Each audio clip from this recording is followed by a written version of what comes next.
right, good morning, everybody. Welcome to today's Shed Share. This is where we have the opportunity to hear from LIC experts around aspects of our business.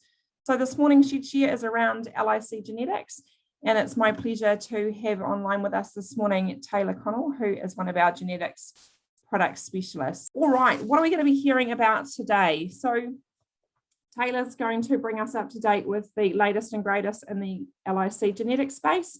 He'll touch on the LIC new genomics tool, cover off sex semen, and talk a little bit about this year's Premier Size team. So a bit more about Taylor. So upon graduating from Massey University, Taylor joined LIC as a sire analyst. In this role, his main responsibility was to assist in breeding and buying the bulls for LIC's sire proving scheme. Early last year, Taylor moved into his current role as a genetics product specialist, where he assists in the development and marketing of LIC's genetics products, helping farmers pull the various herd improvement levers and manages the selection of bulls for LIC's bull teams and catalogue.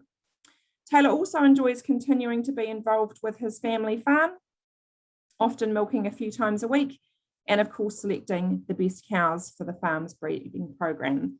So super grateful to have Taylor available to join us this morning, and online to help support and monitor the chat function. We have Rachel Bloxham, who is our herd improvement technical manager, and we also have Charlotte Gray, who is our beef product specialist. So without any further ado, over to you, Taylor. Cool, thanks for that, Joss, and welcome everyone. Great, so we'll kick off. So we'll give a bit of an update on genomics. So this has been quite a key thing for LIC, more so in the last couple of years. And last year saw us update to a newer version, if we want to call it that, of our genomic tool. So some pretty exciting stuff going on there. We'll talk a little bit about the differences in BW. We've had a few queries about this, just that we are seeing in the industry. So we'll touch on that briefly. Sex semen, this is the talk of the town at the moment. So especially our fresh liquid product that goes out in winter and spring, and also touch on the frozen sex semen that we are offering this year through our Alpha catalogue. And then finally cover off A2. And of course, everyone knows about that and where that has been going and the popularity that has been gaining. So we'll kick into it and we'll start off with genomics. So we'll start off with just a little bit of a background. So genomics was first released by LIC back in 2008, but since then there have been some substantial improvements that have been made to our genomic tool, like I was saying. So last year, we sort of upgraded the current version of our genomic tool after a lot of work and investment into R&D, combined with improvements to the base model that was sort of helping calculate BW.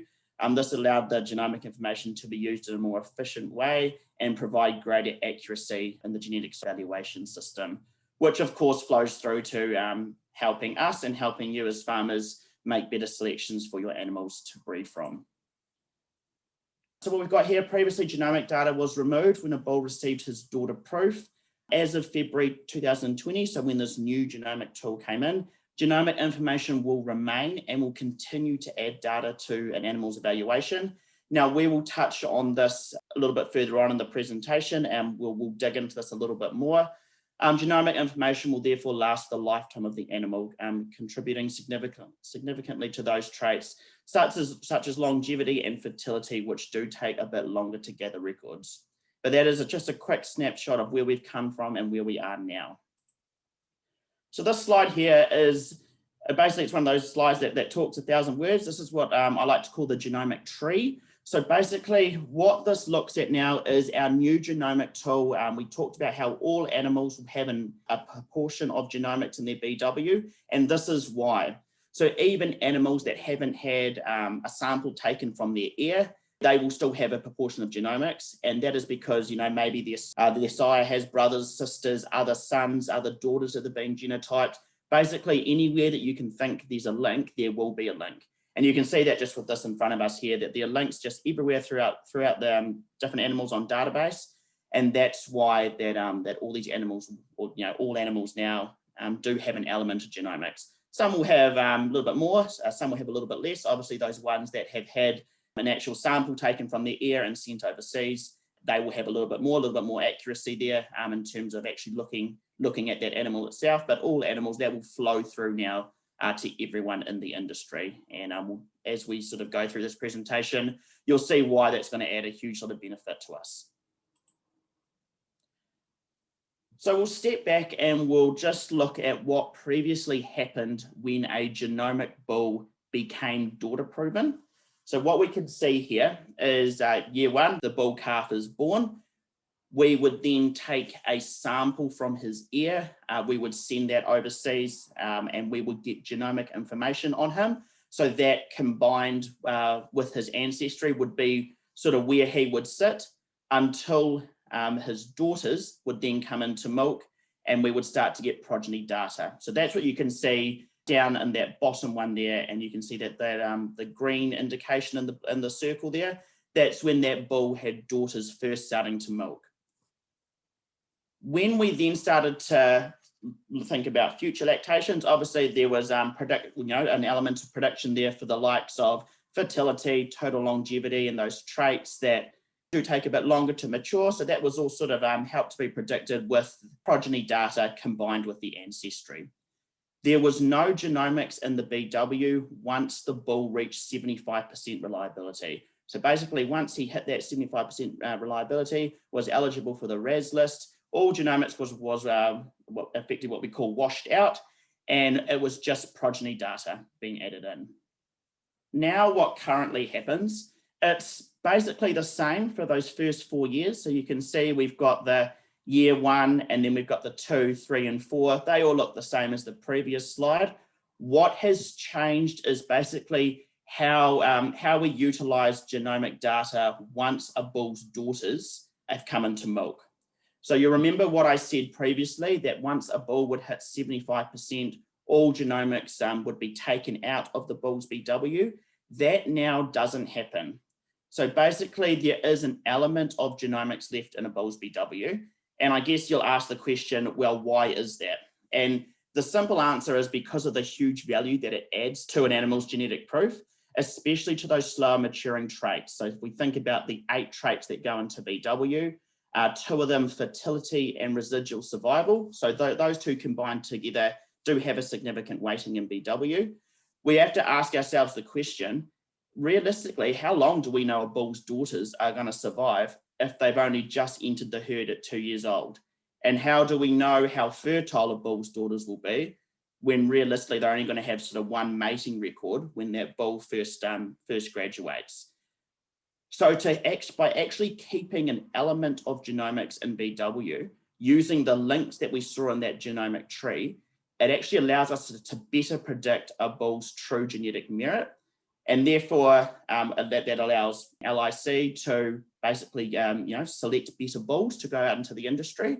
And also it allows you guys as farmers to select better cows to breed from. So you'll see down that bottom line of that table there, we've got ancestry plus genomics plus the phenotypes, or that's just basically the production data that is all feeding into that bull's BW. We got the query, what does genomics look like as it's sort of been, what's its proportion in certain traits in BW? So I talked about the 8 traits in BW before. I talked about fertility and residual survival. This is looking at another 2 here. So we've got fat and protein, 2 of our production traits. What we can see here is that black line indicates when a bull's daughters first come into milk. So anything to the left of that black line is the daughters haven't yet had any production data.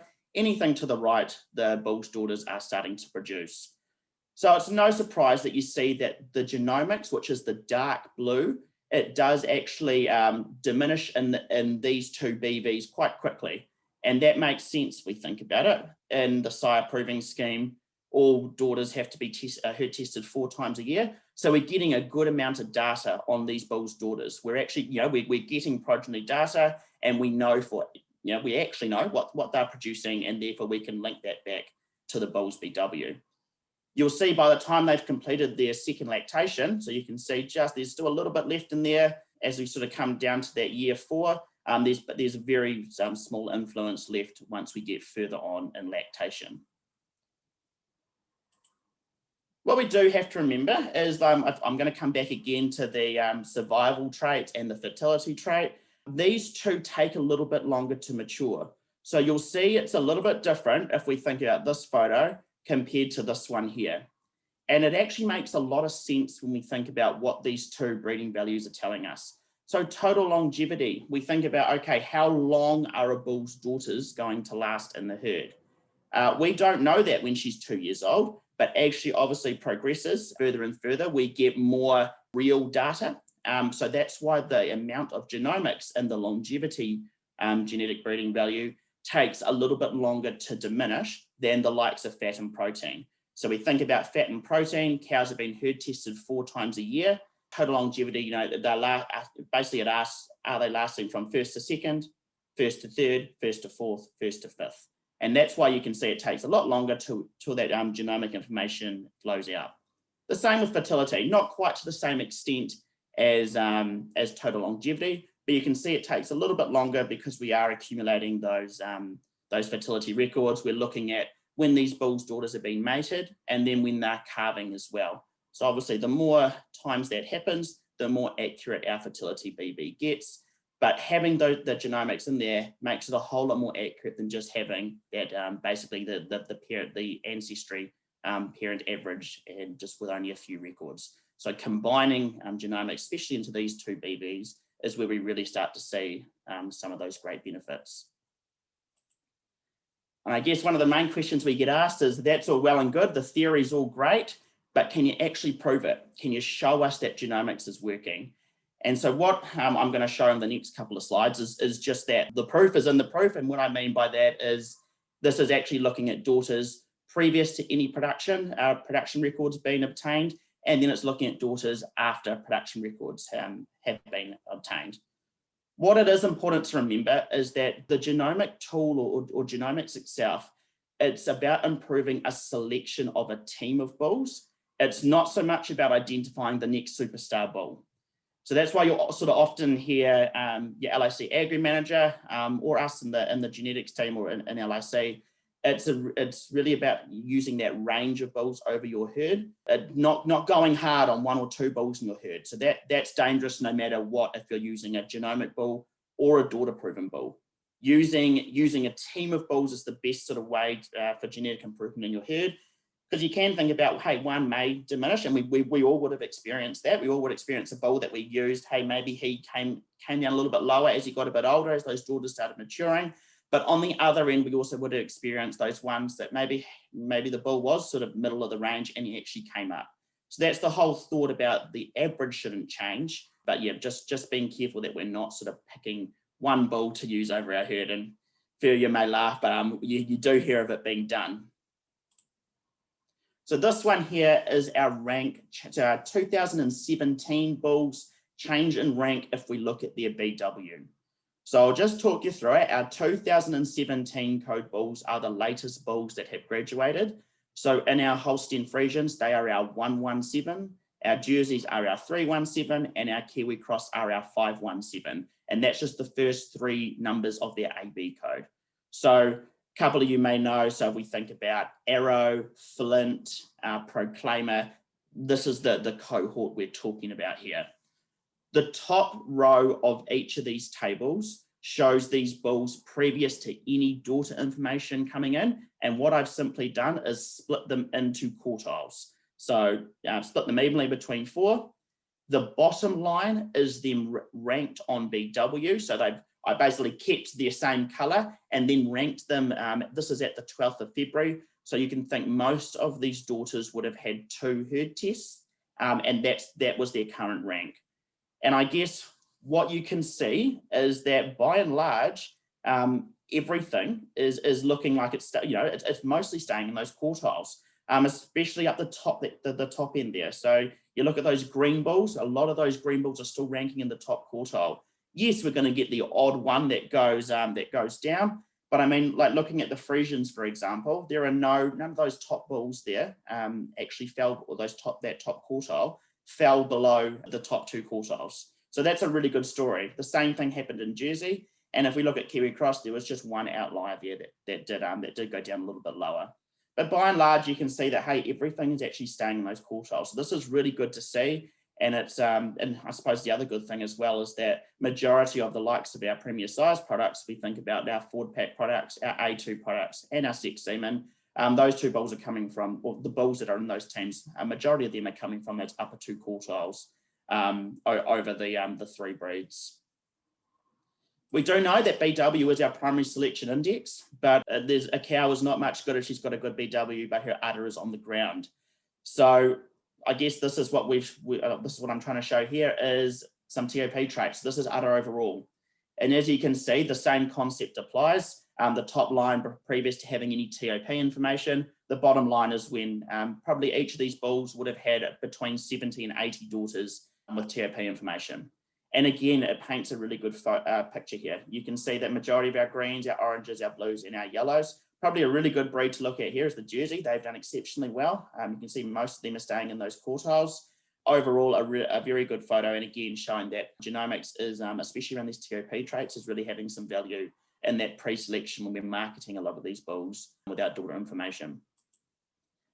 Dairy confirmation, so this is the last one we'll touch on here with these pictures. So dairy confirmation, this is including the traits like capacity, rump angle, rump width, legs as well.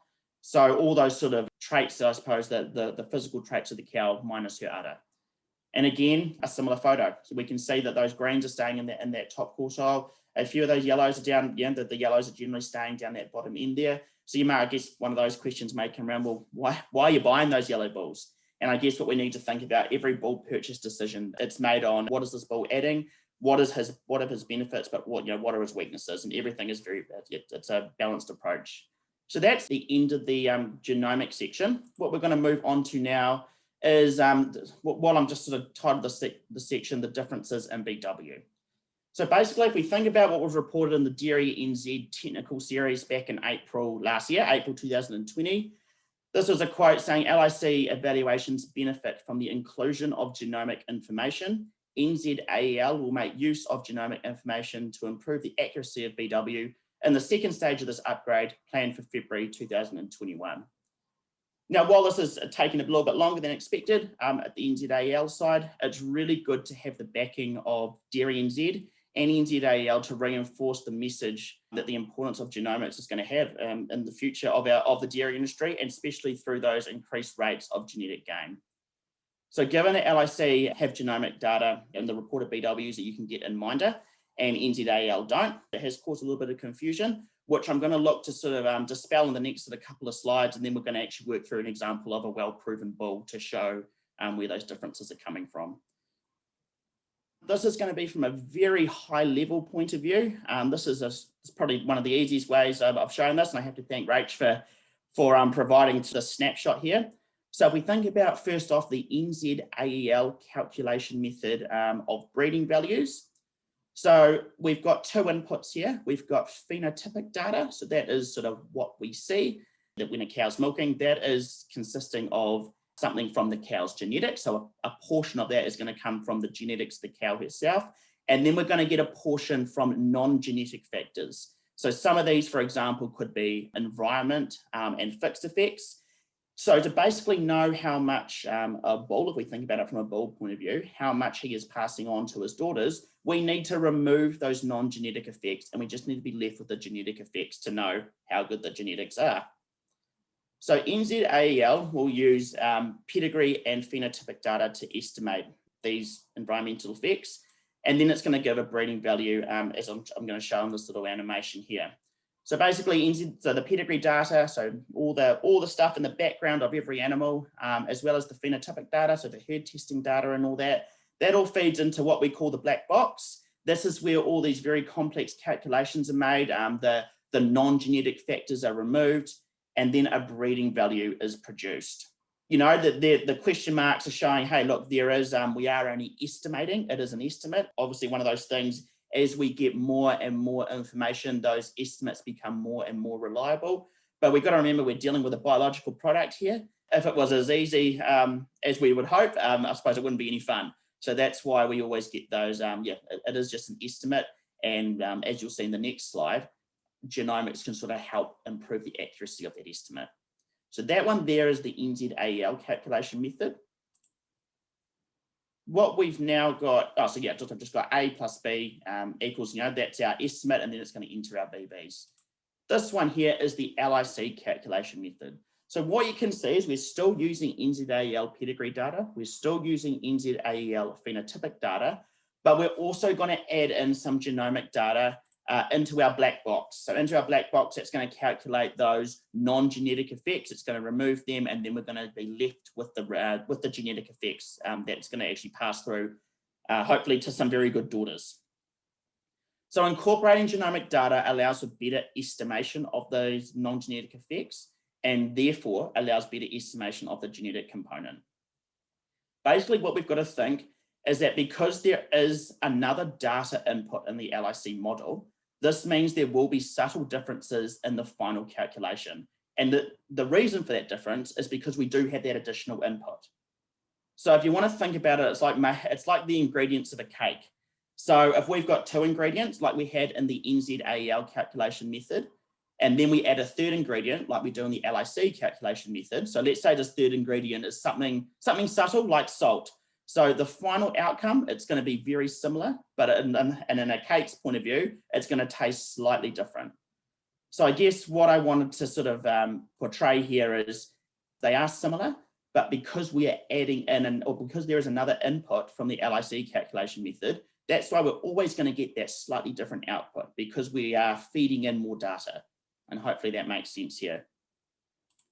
So I'm going to work through this bowl here. So this is Integrity 311013 Hall of Fame sire. Many of you guys will be familiar, and hopefully many of you will be milking Integrity daughters or Integrity granddaughters through. He has got a whole lot of sons and still has a lot of sons in our Premier Sires team. So this was taken from the latest AE run. So you can see up the top line there, we've got the LIC BW and then each of the 8 BW traits there. At the end, we've also got the daughters, the amount of daughters he has. So a lot of daughters for that bowl, 25,119.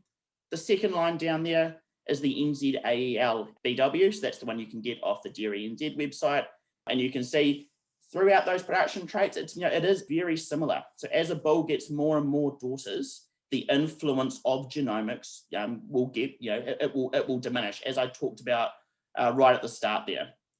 In the case that we've got here, Integrity, he's got many daughters, he's got lots of sons, and of course those sons are going to have lots of daughters of their own. Many of these animals would have also been genotyped, so there's a whole big pool of genotyped data. Again, we've got to remember that genomics is additional information on top of ancestry and that phenotypic. So that word phenotypic meaning that what we see data, if we look across the breeding values, we can see some very subtle differences. So in this case, in this bull here, Integrity, in his case, incorporating genomic information is saying that his NZAEL genetic proof has been overestimated by 13 BW. And I suppose the reason we can come to that conclusion is, again, because we've had that genomics, that extra input added in there, and we can think about the extra information those genomics are telling us. So hopefully that makes a little bit more sense if we think about those last couple of slides, the additional input into the LIC model, and why we will see some differences, even in a bull like Integrity, who is very well proven. And I guess I'd also just like to reiterate, this is definitely going to keep growing and growing genomics. It's really good to, again, have Dairy NZ and NZAEL's backing on how important genomics is going to be to the industry. We're seeing in LIC a lot more people are getting excited about genomics, which is real cool, because if we think about it from a genetic gain point of view, if we're wanting better cows and better quality cows, it's no doubt that genomics definitely has a big part to play in that. So moving on now to sex semen. So sex semen has gained popularity, especially over the last couple of years, but there's always, I suppose, people are wondering about that conception rate. So liquid sex semen has very comparable conception rates to conventional liquid products. So we say on average -5% non-return rate. Frozen sexed, however, we did do a trial back in 2017. This was a blind trial. So basically when I say blind trial, The only people that knew which straws were sexed and which straws were not sexed were basically the LIC lab staff. Farmers signed up to this trial, obviously, knowing that they potentially could see some differences in non-return rate. So let's just say we had a bull like Beamer. There may have been 20 straws of Beamer dispatched.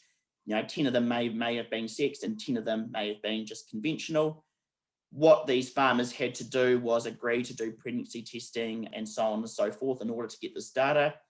After everything was collated, frozen sex trial data did show a reduction of 13.3% in non-return rate when compared to conventional frozen semen. That is quite a bit, but I mean, hey, look, if you're paying careful attention to cow health, making sure those cows that are going to sex semen, like we say with our fresh product, making sure they've had pre-mating heats, they've calved for 6 weeks, they've got no lameness, no mastitis, etc. I would definitely hope that you might see a little bit more of an improvement on that if you were to use frozen. But I guess, hey, look, that's what was shown in the trial there with farmers just obviously knowing that in the back of their minds. We always say with both frozen and both liquid sex products to really make sure your cows are in optimal condition to go to this. I mean, it is a bit more expensive, but I guess what we always do need to remember is that fresh is best. And that's the easiest one. That's the one where you're going to get the best in calf rates. We're just going to step back a little bit into some case study data. So in 2019, the St. Peter's School Owl Farm and the Lincoln University Dairy Farm incorporated fresh sex semen into their mating programs. So Owl Farm is based in Cambridge, and you can see a little bit of a table here of their semen use. So they had conventional semen, liquid sex semen, SGL dairy. They had a bit of Wagyu there, and then you can see their totals down the bottom. So in this case, the sex semen mating criteria for this farm was their cows had to be in the top 75% on BW. They had to be free from any health issues, so somatic cell, mastitis, lameness, etc. Their age, they had to be in 2 to 8 years. They'd have had to have a pre-mating heat, and it was about mating the best cows on the day that matched the above criteria. As you can imagine, because liquid sex semen, it is a fresh product. It is, if you want to use the term bull of the day, don't always know what cows are going to come on that day. So the best cows on the day were mated. Hey, look, in this case here, we actually see a very, sex semen was actually slightly higher than conventional semen. And I have no doubt that is because, of that very stringent mating criteria. And that's why I can't emphasize enough that it's so important to make sure that your cows going to sex semen are in the most optimal health condition. You'll see SGL dairy had quite a, I suppose in comparison to the other products, a relatively poor conception rate. You'll see that there's a little bit of a caveat down the bottom there saying that, hey, SGL dairy was used from week 7 to 12 because they generally were the cows that were hardest to get in calf. Obviously, that's why they're returning. They're generally less fertile, which is why we do see that little bit of a decrease in conception rate. Moving on to Lincoln University Dairy Farm. So again, I'm showing a very similar story to that of Owl Farm. Again, you've got to remember these two are trial farms. These were, everything is going exactly as well as it can go on these two farms here. So while they do look like, that they are very good conception rates there, just keep in mind that, hey, these things were, everything was stuck to as stringent as possible. Again, we do see a little bit of a reduction in that SGL dairy conception rate as well. Just wanted to bring it back now to our premier size differential. So I just wanted to do a little bit of myth busting. I have had this query. I was actually down in Southland last week, and I would have had it probably 3 or 4 times, people asking me, well, what about these sex teams? How do you select these sex teams? I've always thought they're tier 2 bulls. And I'm going to be the first one to come out and say that is what they used to be before sex got so big. Now they are absolutely a tier 1 product. And you can see this when we compare our 3 sex semen teams to the likes of our Ford pack teams. So you can see they're a very comparable BW. You are not losing any genetic gain by going to sex semen. You can see, a few may be asking, well, why is the Holstein Friesian so different to the likes of the Ford pack BW? The reason behind that is our sex teams are also all A2. So they only contain A2 bulls. The Holstein Friesian Ford pack, that also contains A1 bulls. And it's always a little bit tougher in Holstein Friesian because the A2 gene is not quite as prevalent in the Friesian population compared to the likes of Jersey and Kiwi Cross, and we'll talk about that a little bit more as we get on. So this slide's quite a good one here. So this is looking at just, hey, the lighter blue is showing the BW spread of a herd. And typically that long tail is to be honest, quite a fair representation of many herds around the country. So if you are using sex semen, my question to you would be, you don't want to be spending money rearing a calf out of, say, a negative 80 BW cow compared to something like an 120 BW cow. So because, we've got to remember we have hit cow peak in New Zealand, it's about milking the best cows, and therefore we want to be breeding from our best. So with a 200, with a 200 BW difference between that negative 80 and that 120, I definitely know what cow I'd be picking from. And this graph just illustrates it really well, that we really just want to be making sure we're using sex semen over our top cows. And whether that has to be just dropping the bottom 10% or the bottom 15% out of our herd, we just want to make sure we're using it on those better cows. And I suppose in conjunction with that, we actually have an offer going with our liquid sex semen. So for every liquid sex straw purchase, you will get a liquid SGL Hereford straw for $10 on the cow. So that's SGL Hereford in premier size. Or you have the option of getting the insemination cost credited back of the following 8 beef products. So what we've got to remember as well is sex semen, yes, it is a little bit more expensive, but if we think about dropping out those bottom cows in our herd and putting a cheaper beef straw in them, we actually, to a degree, will offset a lot of that cost. We've got to remember as well, with these beef calves, we're creating another revenue stream. So a lot of those popular beef breeds down there that we've added in, Profit Maker, Charolais, Belgian Blue, Speckle Park, all ones that are talked about a lot at the moment, and that are a lot of them are fetching good money and at the sales, and also there are those faster growth rate breeds as well. So frozen sex. So hey, look, I did mention at the start of the sex sort of piece here that we did have that negative 13.3% non-return rate. We do have frozen sex available this year. This is the first year we have brought it back on a number of our elite sires. Keep in mind that non-return rate difference, like I said, is if you're really selecting those cows as well as you can, and you're using your frozen sex, maybe, I probably wouldn't go using it on your cows that are too hard to get in calf. You may see a little bit of a decrease in non-return rate. We've got to remember that negative 13 wasn't average. There were definitely ones better, but there were definitely ones worse as well. So keep in mind that non-return rate difference. In our alpha nominated catalogue, bulls that are available on frozen sex semen are shown by this little 4M symbol. So you've got Sakun there, who's one of our genomic Holstein Friesian bulls, and then we've got Arrow on the right there. So look for that little 4M flag. Feel free to contact your LIC Agri Manager as well if you're a little bit confused, and we can talk you through what options you have in frozen sexed. I guess the benefit to frozen sexed is you can basically do Arrow's one of our top Friesian bulls. You can basically have Arrow sex in the tank for when maybe your top cow comes on. So that is the benefit to frozen sexed. Right, moving on now, the last bit, and then we'll wrap it up. So this is A2. So obviously A2 has been a very hot topic in the last couple of years.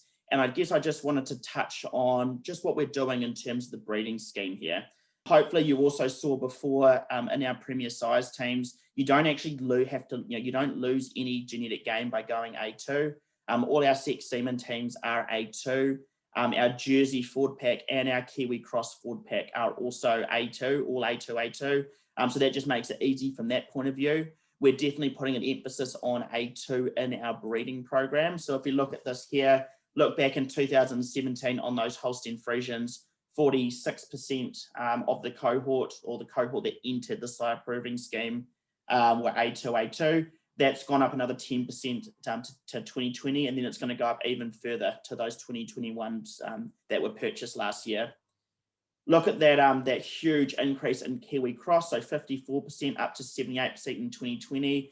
And then the ones that will be entering the sire proving scheme this year, our 2021 codes, 95% of those are A2. So a lot of good A2 bulls are on the way. Also good to see that in the Kiwi Cross, no A1s have been purchased for quite some time. Jersey, so if we look again, no A1 bulls have been purchased for quite some time. And Jersey is one of those ones where the A2 gene is very prevalent, so it's quite common. So even for an A1, A2 Jersey to be purchased, he has to be very, very good. You can say 98% in 2021, those ones will be entering the sire proving scheme this year. That's just a little bit of a reiteration that we're making sure that we are doing our bit. For A2, we know that it's a growing product, and it's, we've got companies like Simlay, Matara Valley out there that are asking for A2 as well as obviously on top of the ones Fonterra, OCD. So we're definitely doing our bit. We're trying to make sure that we have got a nice line of good A2 sires coming through. But that is me, guys. Thank you for listening today. Hopefully you learned something, and hopefully that answered a few of your questions. Great. Thanks, Taylor. Really informative session. There is a question coming through. So Taylor, just wondering if you could touch a little bit on what we're doing in the inbreeding space to protect the industry from inbreeding. We've just had a few chats there online around that, and recognizing that there seems to be a lot more, no doubt, beeps on the data mates that our technicians use. So just if you could maybe touch on that. We have put some commentary in the chats as well, but I thought it might be quite good if you could just touch on it too. Yep, no, thanks for that, Rach. Yes, obviously, inbreeding is one of those very important things that we look to protect, and those that do use our technician service have Datamate, which is the easiest way to do that. For DIY customers, we can run inbreeding reports, and that can show you what bulls to or what not to mate your cows to. So I guess from a breeding scheme point of view, and from a premier size point of view as well, we make sure that we're not overloading our teams on any one particular sire. So if I use a Jersey example, making sure we're not putting too many integrity sons in the team, or too many terrific sons in the team. We're making sure that we also, the way that our teams are distributed, and that's actually been changed in the last couple of years with Jersey. We're making sure we're getting those more outcross bulls around. So we have a couple of bulls come through, the ones, think of Misty and things like that. They're great for the population because they are quite outcross compared to what we do see. And if we think about that sort of from a premier size product point of view, if we think about sort of from a breeding point of view, all the matings that are done, it's done to try and absolutely minimize inbreeding. We use a whole range of genomic sires. So, for example, on our breeding program, we're not just going and using 4 or 5 of the daughter proven bulls. We're using a whole range of different sires, and that's really increased in the last couple of years to make sure that we do have that diversity coming through, especially in the Jersey and in the Friesian populations, the likes of Integrity, Terrific, and then Mint Edition and Beamer in our Friesian. So we're definitely keeping on top of it. We're keeping on top of what Datamate is doing as well. So it is one of those things that we think is very important. And obviously, the aim is always to minimise the number of beeps on farm. What about offering bulls to dairy companies that pay more for protein rather than fat?